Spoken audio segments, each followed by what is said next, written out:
Most people assume that having no friends means something is wrong with you. They think you're antisocial, broken, or simply not good at relationships. But psychology tells a very different story. People who walk alone often carry rare traits that most others never notice. Traits that come from awareness, depth, and quiet emotional strength. In this video, we'll break down the hidden psychology behind people with few or no friends and why their minds work differently from the crowd.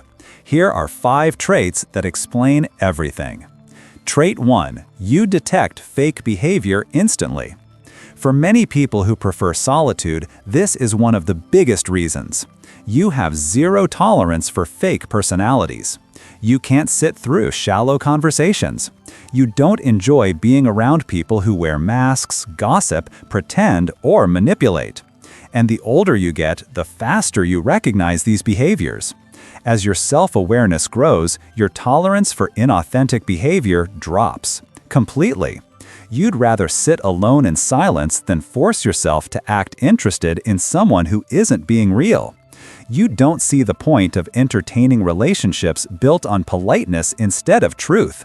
And here's what most people don't realize.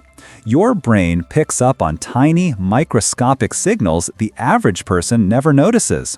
A forced smile, a small pause, a shift in tone, mixed emotions that don't match their words.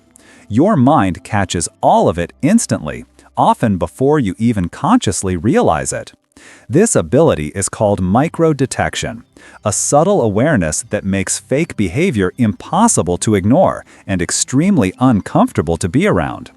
People with this trait often feel overwhelmed in social groups because they can sense hidden agendas, rivalry, or insincerity beneath the surface. So you keep your circle small.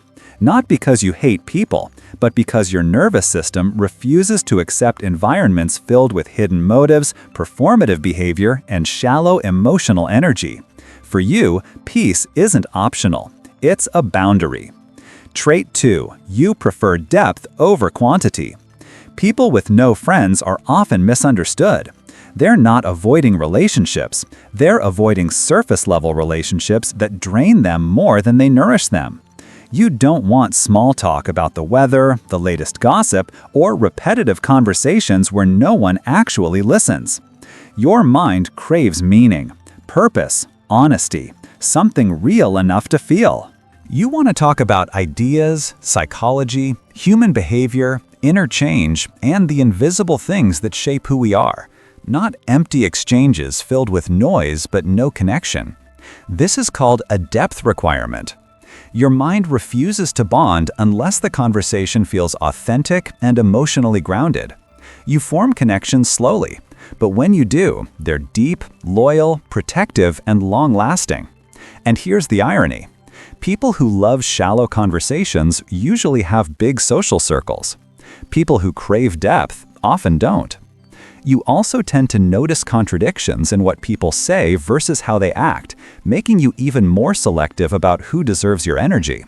So you choose to stay alone until something genuine appears, because you value the quality of your connections far more than the quantity. Your loneliness isn't emptiness, it's filtration.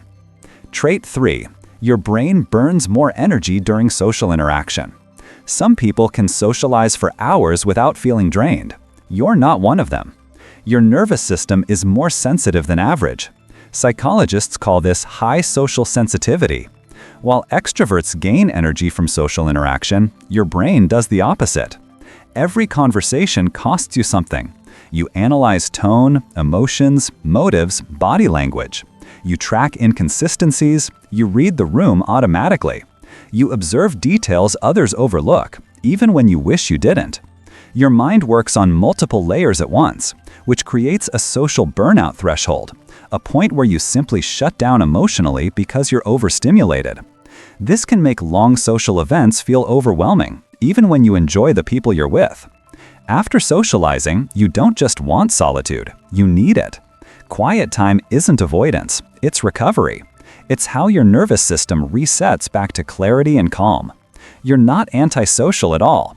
You're simply deeply observant, and that level of mental processing uses far more energy than casual socializing. This is why people like you often appear introverted, even if you're not shy. Your mind is just doing more work in the background. Trait 4. You're emotionally independent. Many people need a group to feel good about themselves. They rely on attention, validation, and social approval to feel stable. But you don't. You operate with something called an internal validation system, the ability to approve of yourself from within without waiting for someone else to tell you you're enough. You don't depend on others for motivation, entertainment, or identity. You create your own world, your own routines, your own sources of strength. You solve your own problems and find comfort in your own company. This level of emotional independence is rare and often misunderstood. To some people, it may look like you're distant or uninterested, but the truth is very different. You simply don't rely on outside approval to function. You choose your relationships intentionally. You protect your personal space. You don't let just anyone influence your emotions or decisions. Your standards for friendship are high, not because you think you're better than others, but because you value your time, your energy, and your mental peace. Most people collect acquaintances. You curate your connections, and that difference changes everything. Trait 5. Your past shaped a higher trust threshold. Here's something almost all people with few friends have in common: a past experience that changed the way they trust. Maybe it was betrayal. Maybe emotional neglect. Maybe relationships where you gave too much and received too little. Or maybe you were simply surrounded by the wrong people for too long. When trust is broken, the brain becomes protective. It learns, it remembers, it adapts. You develop something called pattern memory. Your mind keeps a record of what hurt you, and it warns you when similar patterns appear again. This doesn't mean you're paranoid. It means your brain is trying to keep you safe. Over time, this creates a trust threshold, a higher bar that people must cross before you let them into your inner world. You don't trust quickly. You observe.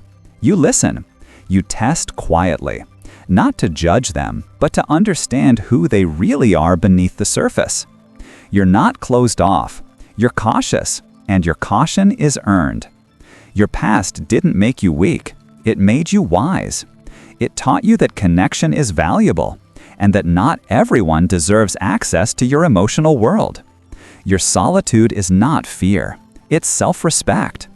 If you have few or no friends, it doesn't mean something is wrong with you. It means your psychology works differently, with more awareness, more depth, and more sensitivity than most people can handle. You have a richer inner world, sharper intuition, higher standards, and a mind that refuses to settle for anything less than genuine. Some of the strongest people walk alone for a while.